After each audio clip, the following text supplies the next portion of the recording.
I got asked a question recently that was, "Hey Brandon, hope you're doing well and a happy new year to you." Happy new year to you too. Quick question. You're clearly in love with BJJ, but do you feel like going to training every day? Do you find it simple to just go to class every day, or do you sometimes really, and I mean really, struggle to get going? Man, I mean, I'm just human. I'm just human like anyone else, and I've talked about this before, but yeah, of course I've struggled going to practice. You know, I wrestled almost all of my life.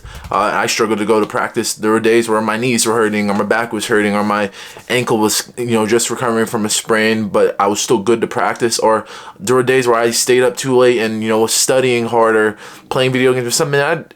Whatever the reason was, there was days where I would get up and I did not want to go to practice, let alone get up and lift or do anything. And right now, my BJJ journey is the same. There's days where I'm like, oh, this sucks. Like, why am I doing this?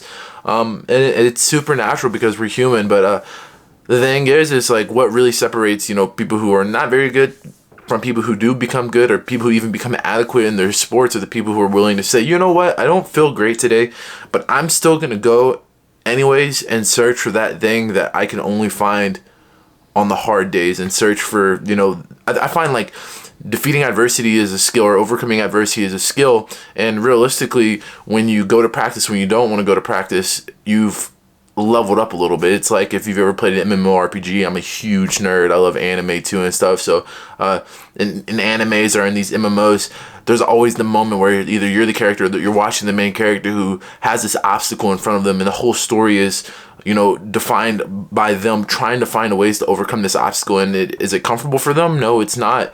But they still go out of the way to figure out the way to do it. And it was the same for me, and it's still the same for me when I have hard days at practice. It's like, do I want to overcome this obstacle? Yeah. Is it hard to overcome this obstacle? Yes.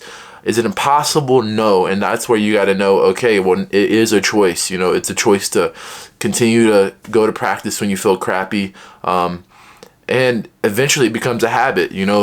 One day it's a choice, 2 days it's a choice, 3 days it's a choice, a week later it's a habit. So that's really all I can say about that, man. Guys, you're never going to feel great all the time. You're never going to win all the time, but you still got to go and do it if you really care about it.